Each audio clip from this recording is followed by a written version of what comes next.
Damos lectura a la palabra de Dios. Dice lo siguiente: cuando se acercaron a Jerusalén y vinieron a Betfagé, al monte de los olivos, Jesús envió 2 discípulos, diciéndoles: id a la aldea que está enfrente de vosotros, y luego hallaréis una asna atada y un pollino con ella. Desatadla y traédmelos. Y si alguien os dijere algo, decid: el Señor los necesita, y luego los enviará. Todo esto aconteció para que se cumpliese lo dicho por el profeta, cuando dijo: decid a la hija de Sión, he aquí, tu rey viene a ti, manso y sentado sobre una asna, sobre un pollino, hijo de animal de carga. Y los discípulos fueron e hicieron como Jesús les mandó, y trajeron el asna y el pollino, y pusieron sobre ellos sus mantos, y él se sentó encima. Y la multitud, que era muy numerosa, tendía sus mantos en el camino, y otros cortaban ramas de los árboles y las tendían en el camino. Y la gente que iba delante y la que iba detrás aclamaba diciendo: Hosana al Hijo de David, bendito el que viene en el nombre del Señor, Hosana en las alturas. Cuando entró él en Jerusalén, toda la ciudad se conmovió, diciendo: ¿quién es este? Y la gente decía: este es Jesús, el profeta de Nazaret de Galilea. Vamos a orar. Dios santo, en el nombre de Cristo Jesús, nos acercamos ante tu presencia con reverencia, con respeto, y también, Señor, con el deseo de aprender de ti. Por favor, concédenos que podamos comprender tu palabra y aplicarla a nuestra vida.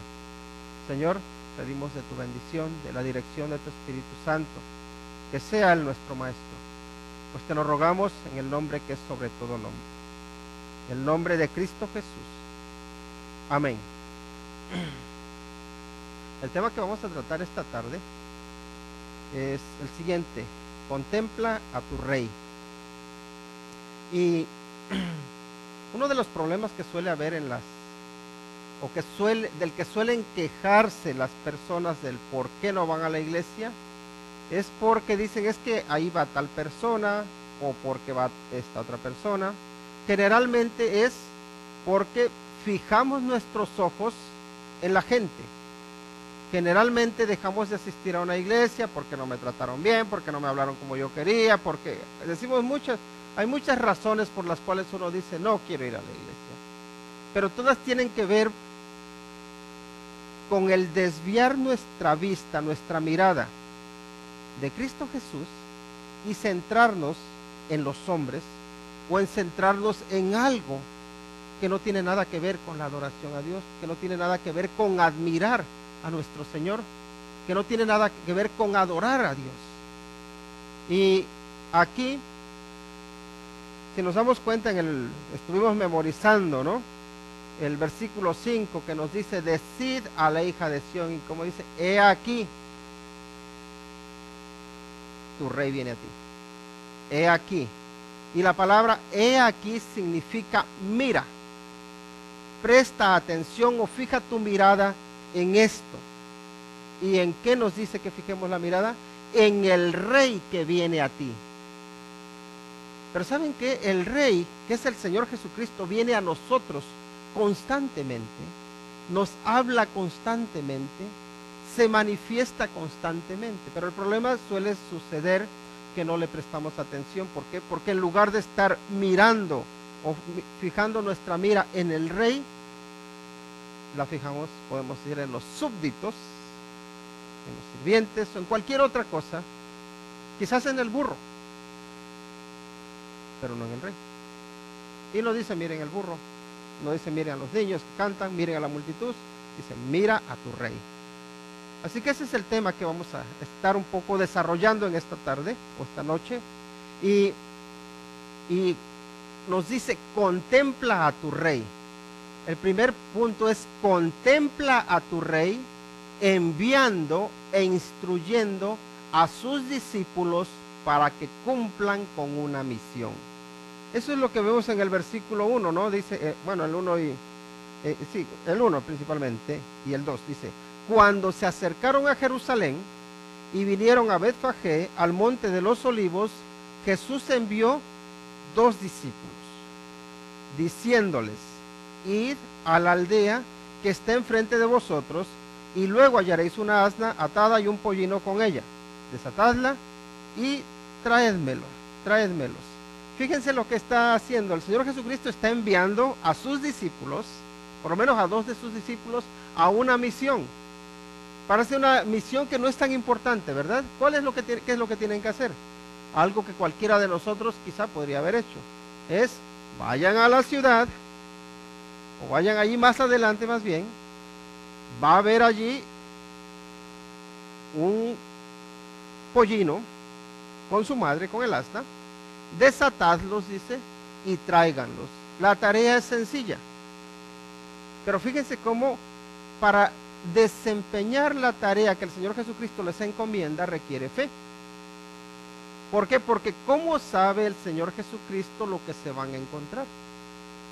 Y más bien, ¿cómo saben ellos que lo que les está diciendo el Señor Jesús es verdad? Y aquí vemos por lo menos 2 cosas. Una, presciencia, y otra es obediencia. Presciencia es la presencia de Cristo. Que Él, uno de sus atributos es el conocerlo todo, el conocer de antemano lo que va a suceder, que tiene conocimiento del futuro, ¿no? Y aquí es lo que se demuestra. ¿Por qué? Porque les empieza a dar detalles de lo que se van a encontrar.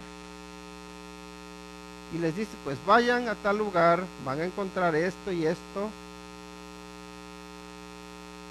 Y los discípulos lo que tienen que hacer es confiar, es decir, confiamos en que el Señor Jesucristo sabe a dónde nos está enviando. Confiamos en que el Señor Jesucristo sabe realmente lo que va a suceder y por tanto le obedecemos. O podemos decir, pero Señor, ¿cómo se te ocurre? Algo que suele suceder con nosotros es que no suele ser que no sepamos lo que Dios quiere de nosotros, lo que es nuestra misión. Pero sí suele suceder es que no tenemos la fe suficiente para confiar en Él, para obedecerle, porque nuestro corazón no siempre está preparado para decir, sí Señor, aquí estoy, envíame a mí. Y tenía que haber disposición por parte de estos discípulos, ¿no? Porque cuando a nosotros se nos manda a hacer algo, si no hay disposición, no se va a llevar a cabo. Eso suele pasar mucho en nuestras casas con nuestros hijos, ¿no? Que les mandamos a hacer algo y ellos es que están deseosos por ir, ¿verdad? No necesariamente, no hay mucha disposición. Mira, ve y saca la basura, llévala. No suele haber disposición. Casi tienes que obligarlos o condicionarlos, ¿no? Entonces tenía que haber, sí, se ve la presencia del Señor Jesucristo, se ve la obediencia de los discípulos, se ve la disposición de los discípulos, la fe. Y eso es importante. Buena actitud, buena disposición, actitud de confianza. Y en todo lo que emprendemos, especialmente lo que está relacionado con las cosas futuras, en todo se lleva fe. Cuando uno emprende, por ejemplo, una relación en un noviazgo, cuando uno se va a casar, requiere fe. Y mucha fe. ¿Por qué? Porque no sabes lo que te vas a encontrar. Pero también requiere una buena disposición para que las cosas funcionen. ¿Por qué? Porque muchas veces, sí, tú no sabes lo que te vas a encontrar, pero sí hace falta esa disposición, esa actitud de que en cada paso voy a hacer lo correcto, voy a hacer lo mejor, voy a tener la mejor actitud, voy a estar dispuesto. Entonces tenemos en primer lugar que debemos observar al Señor Jesucristo enviando e instruyendo a sus discípulos para que cumplan con una misión. Mira a tu Rey y pregúntate, ¿cuál es la misión que tú tienes para mí, Señor? ¿Cuál es tu misión a corto plazo, pero más aún, cuál es tu misión para esta vida? ¿Por qué crees que estás aquí? ¿Por qué crees que estás en este mundo? ¿De qué forma crees que Dios quiere impactar a este mundo con tu vida? ¿Cómo querrá el Señor utilizarte para ser un agente de cambio en esta sociedad, para ser un agente de cambio en tu escuela, en tu trabajo, donde quiera que te encuentres. Cada uno de nosotros tiene una misión. Y nuestra misión no se limita solamente a lo que, podemos decir, a lo temporal. Nuestra misión debe tener un valor eterno. Así que observa al Señor Jesucristo y pregúntale: Señor, ¿cuál es la misión que tú tienes para mí en esta tierra? Y puede ser que tu misión parezca tan insignificante como ir y desatar un asno y traerlo al Señor. Pero hazla bien, como para el Señor. No menosprecies aquello para lo cual el Señor te ha llamado. Porque en cada responsabilidad que te da la oportunidad de reflejar fe, de reflejar obediencia, de reflejar una buena actitud, de reflejar un carácter cristiano, de reflejarle a Él. Porque observándole a Él, más te parecerás a Él.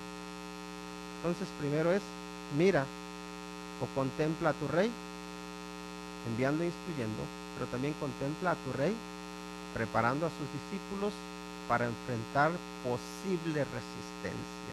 Y eso es lo que vemos, ¿no?, en el versículo 3. Miren lo que nos dice: y si alguien os dijere algo, decid, el Señor los necesita, y luego los enviará.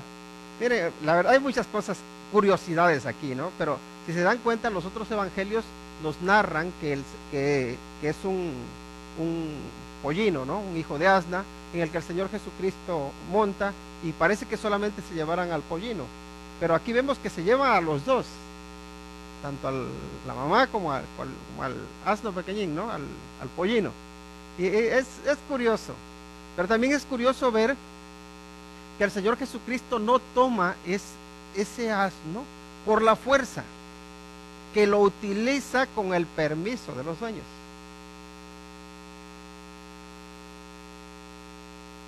Y normalmente nuestras propiedades, lo que nosotros tenemos, lo que somos, nuestras habilidades, el Señor Jesucristo las quiere utilizar porque le somos útiles, pero no se toma nada por la fuerza. ¿Puede hacerlo? Claro que lo puede hacer, pero no lo hace. ¿Por qué? Porque el Señor no quiere obrar sin ti, quiere obrar contigo. Porque en el obrar con nosotros está nuestra bendición. Pero me gusta, y hay que ver cómo Él prepara a sus discípulos para enfrentar posible resistencia. Y es importante que cuando nosotros vamos a emprender cualquier cosa, sabemos que no todo va a ser color de rosas. Sabemos que hay dificultades, sabemos que va a haber resistencia, especialmente cuando quieres hacer algo bueno. Si tú quieres estudiar, sacarte una carrera, ¿vas a encontrar resistencia o todo va a ser fácil? Vas a encontrar mucha resistencia. Resistencia por parte de tu mente, ¿verdad? ¿Por qué? Porque a veces que vas a ver que no te entran, estás estudiando y no me entra, pero te tienes que esforzar. Resistencia porque vas a tener que pasar noches de desvelo. Porque también el ambiente, especialmente si uno está en la universidad, se da cuenta de que hay muchas pruebas, muchas tentaciones. Y el ambiente te puede absorber de tal manera que se te olvide el objetivo por el cual estás allí. Pero tienes que saber que va a haber dificultades y que tendrás que decir no para poder conseguir esas metas o para poder llegar a cumplir el propósito por el cual estás ahí. Pero en todo lo bueno que nosotros queramos emprender, vamos a enfrentar dificultades. Pero ¿saben qué? El Señor Jesucristo nos prepara. Nos prepara, en este caso, la posible dificultad que podían encontrar eran los dueños, que dijeran no. Y cuando dijeran, oye, ¿por qué te los llevas? Y dice, dales la razón de por qué me lo llevo. ¿Por qué? Porque el Señor lo necesita. Entonces, la pregunta es, tú y yo, aquello que queremos lograr, aquello que queremos alcanzar, aquello que son nuestras metas, ¿te has preguntado si eso que tú quieres lograr o que quieres alcanzar le servirá al Señor? ¿Le servirá al Señor lo que son tus metas personales? ¿Te harán ser un mejor o una mejor cristiana? ¿Un mejor cristiano? Dirás, he logrado esto para la gloria de Dios y no para mi gloria. Había una muchacha que la verdad no era muy bien, ¿cómo le voy a decir? Era chistosita, que no se sentía ya muy guapa. Y bueno, tenía unos kilos de más, no muchos, pero tenía unos kilos de más. Y ella quería adelgazar. Y le preguntaron, bueno, ¿y por qué quieres adelgazar? Y ya empieza, pues porque quiero que me admiren, porque quiero que los chicos guapos me inviten, por esto, un montón de cosas. Pero en nada de los propósitos por los cuales ella quería ser más simpática se relacionaba con agradar a Dios. En nada. Y así somos nosotros muchas veces. Nosotros queremos conseguir muchas cosas, tenemos muchas metas, pero ¿saben qué? Solemos separar nuestras metas del agradar a Dios.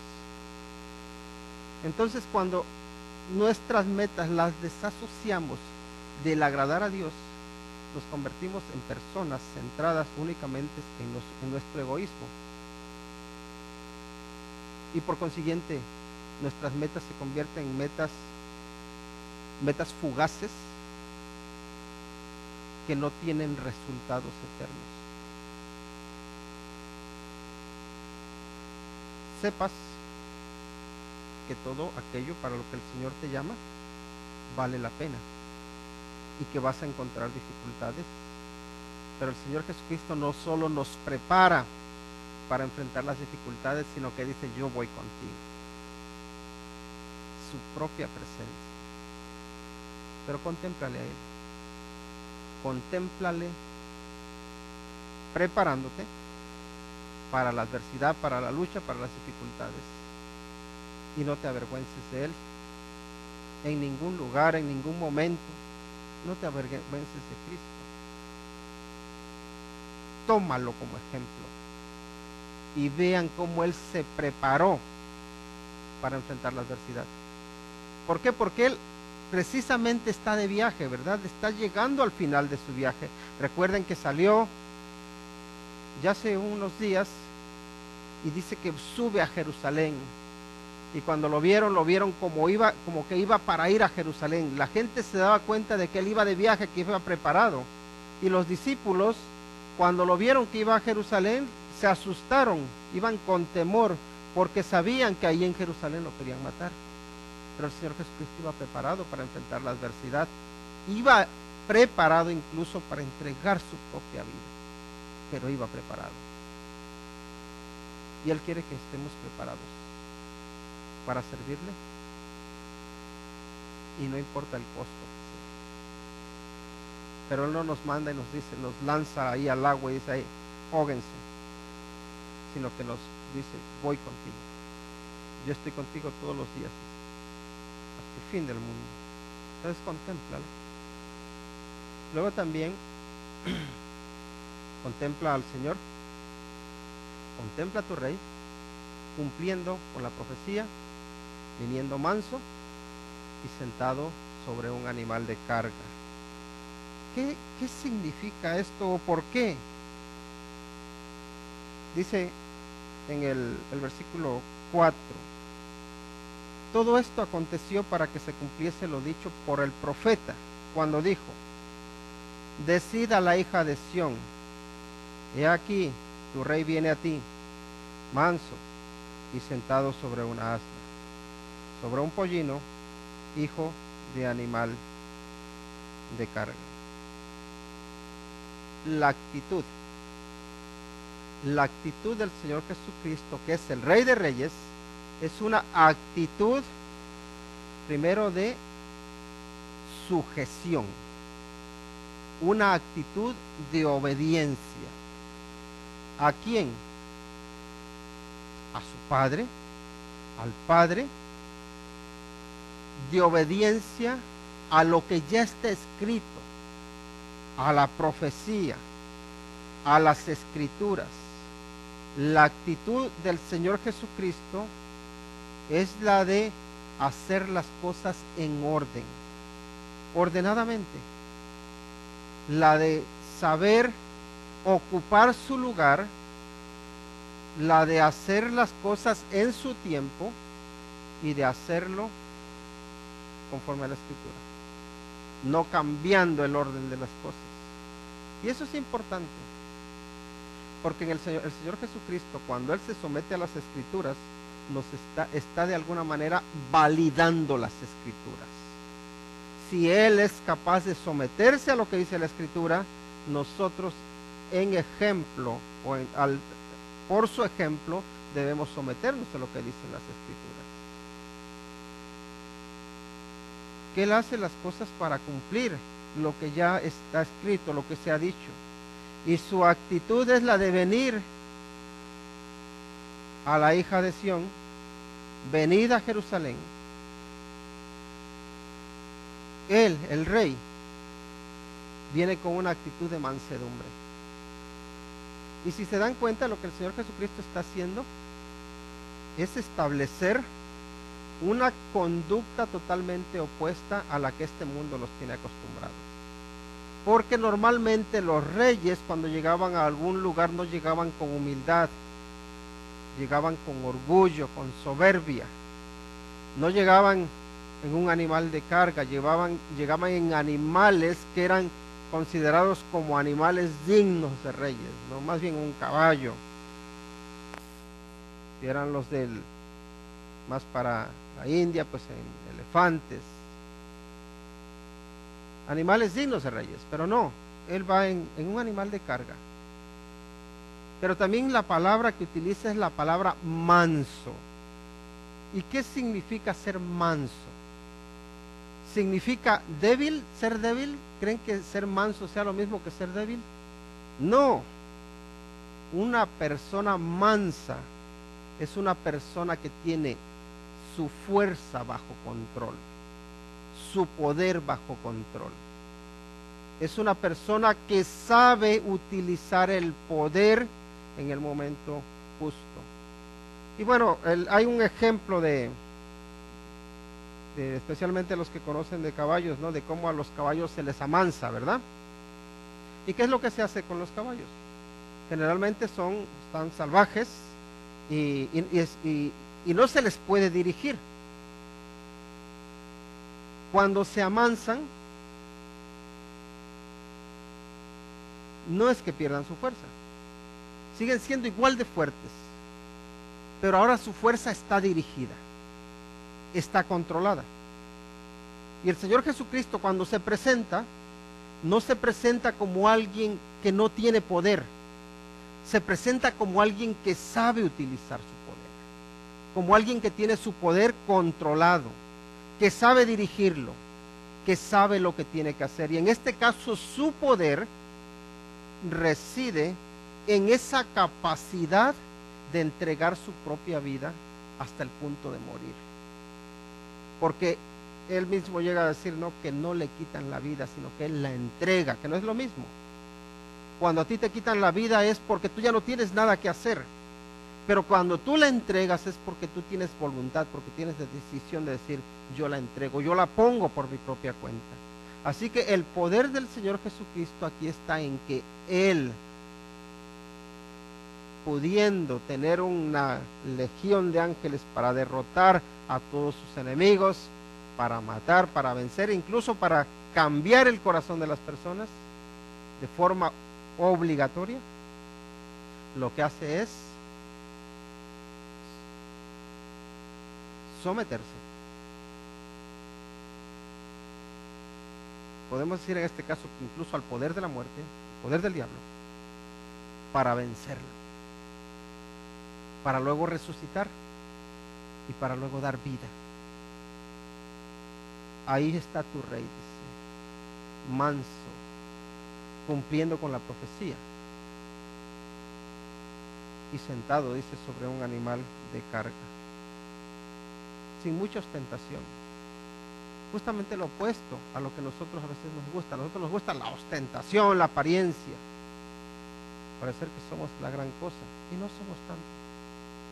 De hecho, sin Él no somos nada. Pero bueno, seguimos adelante, y también contempla a tu Rey siendo obedecido por sus discípulos.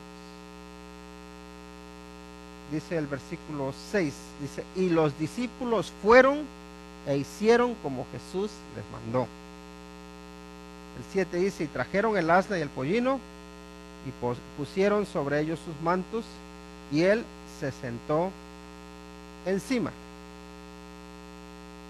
Interesante, ¿no? Ver cómo sus discípulos le obedecen. Sus discípulos cumplen con aquello que él les encomendó. Y la pregunta es esta: ¿te consideras tú discípulo de Cristo?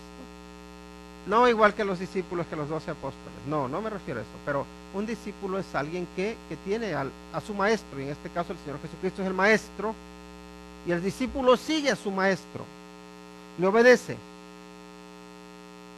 cumple con lo que el maestro le ha enseñado, lo que le ha encargado. Entonces, en ese sentido, ¿tú te consideras un discípulo del Señor Jesucristo?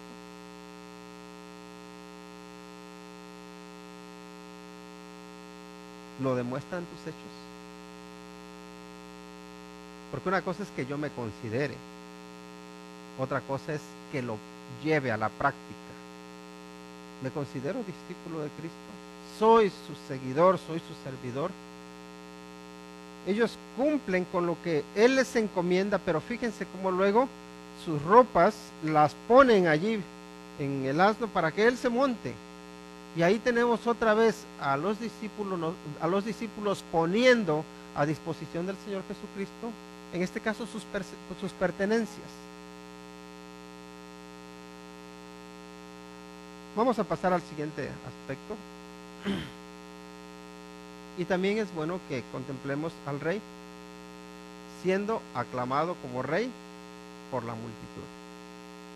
La multitud en este caso aclama como Rey al Señor Jesucristo. Hay varias cosas curiosas aquí, porque ¿saben qué? No toda la multitud aclama al Señor Jesucristo. Si vemos los evangelios paralelos, nos vamos a dar cuenta de que, por ejemplo, los sacerdotes, los fariseos no aclamaban al Señor Jesucristo como Rey. Lo que ellos no se quisieron unir en la exaltación del Señor Jesucristo. Sí se unieron en la condenación, de hecho ellos la promovieron, ¿no? Pero fíjense que hay quien tiene el corazón endurecido, es muy difícil que se una con aquellos que quieren adorar a Dios. Por una o por otra razón siempre van a encontrar excusas para no ser partícipes de ello. Pero lo importante es que no seamos nosotros de ellos, que no tengamos ese corazón endurecido, ¿no? Ahora, por otro lado, nos dice el versículo 8, dice, la multitud, que era muy numerosa, tendía sus mantos en el camino, y otros cortaban ramas de los árboles y las tendían en el camino. Y la gente que iba delante y la que iba detrás aclamaba diciendo, Hosana al Hijo de David, bendito el que viene en el nombre del Señor, Hosana en las alturas. Y bueno, hay varias cosas que hay que tomar en cuenta, además de los sacerdotes, los escribas. Una de las cosas es que no todos los que aclaman al Señor Jesucristo se convierten en seguidores de Jesús. No todos los que se ponen ahí, Hosana, no todos se mantienen fieles, porque después muchos de estos están con la multitud gritando, crucifícame. Y eso hoy en día sucede también. No porque estemos cantándole al Señor significa que seamos fieles discípulos suyos. La pregunta es, ¿soy yo uno de sus discípulos fieles? cuando le canto aquí en la iglesia, pero también cuando ando fuera de la iglesia. Porque el desafío está en ser fieles discípulos de Cristo Jesús aquí, pero también fuera, donde quiera que andemos, ¿no? Entonces eso es importante. No todos los que le aclaman Hosana son sus seguidores. Y luego, por otro lado, tengamos en cuenta que la palabra Hosana significa salva ahora. Y eso puede ser como un ruego, o puede ser también como una declaración. Entonces puede ser que algunos hubiesen estado declarando, diciendo, ahí está el Salvador, ahora viene la salvación. Y otros puede ser que hayan estado pidiendo, sálvanos, Señor, sálvanos ahora. Y ahí podemos decir, hay una mezcla de deseos. ¿Por qué? Porque puede ser que, y parece que sí, había algunos que ya reconocían al Señor Jesucristo como el Salvador, como el que traía la salvación a Israel, pero otros todavía estaban diciendo, necesitamos un Salvador. Por eso esa petición, salva ahora, te imploramos, Hosana es lo que le decían, sálvanos. ¿Y de qué querían que los salvaran? Ellos querían que los salvaran, por supuesto, de la opresión, ¿no? En este caso del gobierno o del imperio romano. ¿Por qué? Porque los tenían asfixiados con impuestos, asfixiados poniéndole unas cargas tremendas, porque siempre cuando un país conquista a otro, le impone muchas cargas. Y entonces lo que anhela la población es ser liberada. Entonces ellos querían un salvador, necesitaban un salvador. Estaba el grupo de los herodianos, ¿no? Que ellos estaban a favor de que Herodes siguiera reinando, aunque él era un rey ilegítimo. Entonces ellos parece que lo que tenían era miedo de que realmente viniese un salvador y que les quitara del poder. Y por eso vemos también que ahí la multitud, que lo que hacen es que se conmueven, ¿no? Como que ahí hay algo que les hace que tiemblen. Esa es la palabra que se emplea. Así que ellos principalmente reconocían que necesitaban la libertad física, pero en su petición Dios entendía que había una necesidad más grande, que no solamente era física, sino que también era espiritual, porque estaba el imperio de las tinieblas, el imperio del pecado que los tenía ellos esclavizados. Jesucristo es aclamado como Rey y se le pide que salve, que traiga salvación. Y en realidad es el único que podía traer salvación. Quizá había otros dirigentes políticos que en algún momento trajeron liberación de las fuerzas opresoras, pero salvación, liberación de las tinieblas, solamente Cristo la podía traer.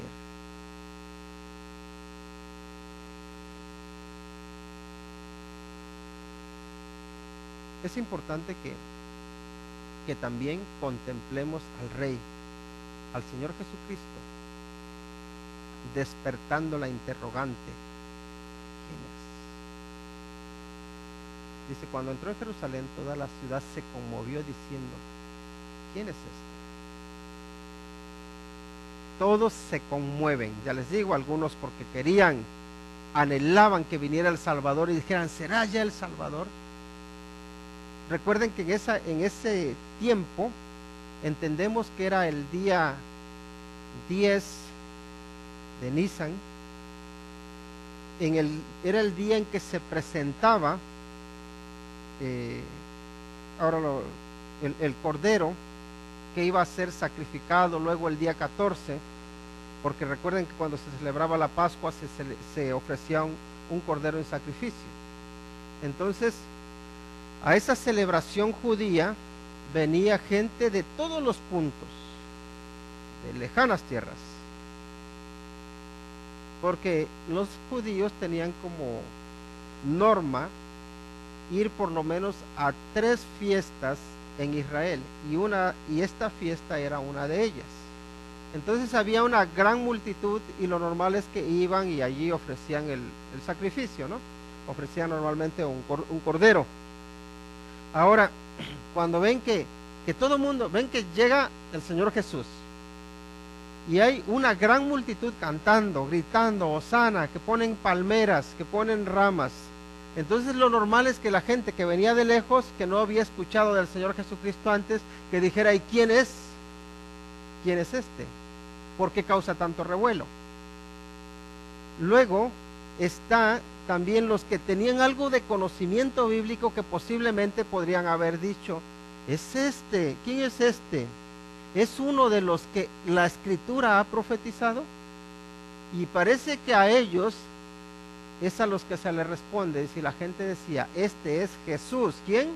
El profeta de Nazaret de Galilea. Y si nos damos cuenta, por ejemplo, en el Pentateuco, Moisés dice al pueblo, dice, profeta como a mí os levantará el Señor, dice, a él oiréis. Entonces todo el mundo esperaba que viniese un profeta, el profeta, que de hecho sí era el Señor Jesucristo. Entonces dicen algunos, es el profeta Jesús de Nazaret de Galilea. Pero no solamente era un profeta, Jesucristo, además de ser profeta, era sacerdote. ¿Y el sacerdote qué es lo que hacía? El sacerdote lo que hacía era, podemos decir, hablar del pueblo o presentar el pueblo ante Dios. El profeta lo que hacía es hablar al pueblo de parte de Dios. El sacerdote lo que hacía era hablar a Dios de parte del pueblo, interceder por él. Y aquí se está presentando como el rey, como el que gobierna al pueblo, como el que tiene la capacidad y el poder para mandar, para gobernar. Entonces el Señor Jesucristo, aquí algunos sí lo están reconociendo como el rey, como el profeta, pero no se menciona nada acerca de que sea el sacerdote, pero lo es también.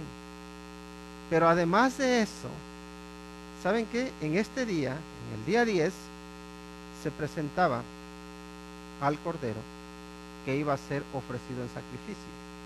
Y recuerden que los sacerdotes tenían que aprobar que el Cordero fuera un Cordero que estuviese limpio, que estuviese sin mancha.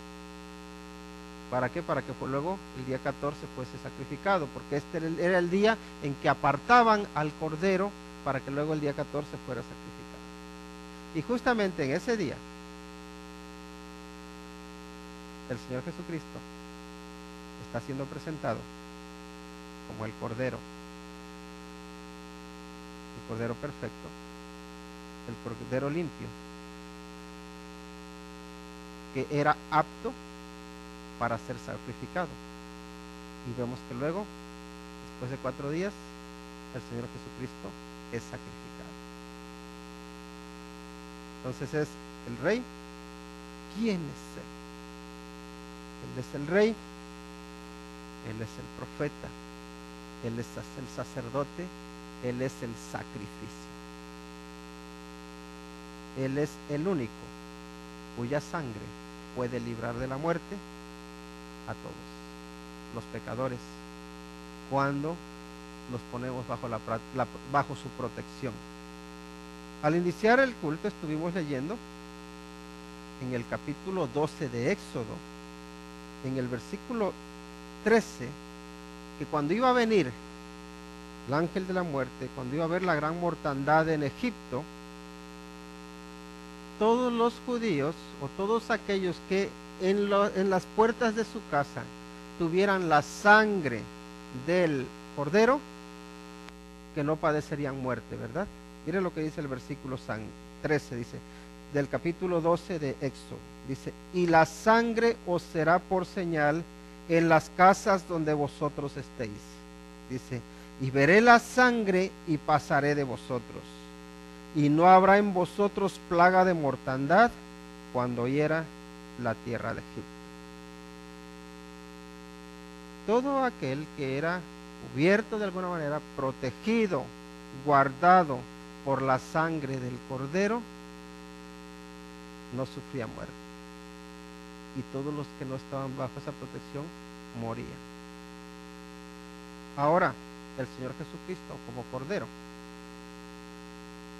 derrama su sangre para que todo aquel que cree en Él, para que todo aquel que viene bajo su protección no sufra muerte, para que en el día del juicio todo aquel que ha sido limpiado, que ha sido comprado, que ha sido lavado por la sangre de Cristo Jesús, viva para la eternidad. Él es, ¿quién es? ¿Quién es el Señor Jesucristo? No solo es el profeta, es el sacerdote, es el rey, es el sacrificio, es el Salvador, es el que derramó su sangre para que tú y yo pudiéramos tener vida eterna. Y eso se obtiene cuando por la fe venimos a Él y le pedimos que nos lave con su sangre preciosa, la cual derramó en la cruz del Calvario. Contempla a tu Rey. Pero antes de contemplarlo te pregunto, ¿es tu Rey? ¿Gobierna tu vida? ¿Le has entregado tu vida? ¿Te ha comprado, te ha salvado, te ha limpiado? ¿Se ha aplicado su sangre a ti? Si se ha aplicado su sangre a ti, podría decir, celebra la Semana Santa con gratitud, recordando lo que Él hizo por ti y la seguridad que tienes en Él. Pero si no estás en Él, entonces pídele que te limpie, que te lave, que te haga un hijo suyo. Vamos a orar. Dios Santo, queremos contemplar a nuestro Señor Jesucristo como nuestro Rey, como nuestro profeta, como nuestro sacerdote, pero también como nuestro sacrificio, aquel que sufrió, que murió, que derramó su sangre para que nosotros pudiéramos tener vida, para que pudiéramos ser perdonados de nuestros pecados. Y Señor, tú conoces el corazón de cada uno de los que estamos aquí. Si alguien aún no ha sido comprado y lavado por tu sangre, te pido, Señor, porque tú toques su corazón y que pueda entregarse a ti, que pueda ser limpiado. Y para los que ya lo han hecho, Padre, los que te conocen, te ruego, oh Padre, porque tú nos ayudes a serte fieles, a honrarte, a glorificarte y a andar obediencia a ti, que pongamos nuestra mira en nuestro Rey de Reyes y Señor de Señores, en Cristo Jesús. Es en su nombre que oramos. Amén. Que el Señor les bendiga.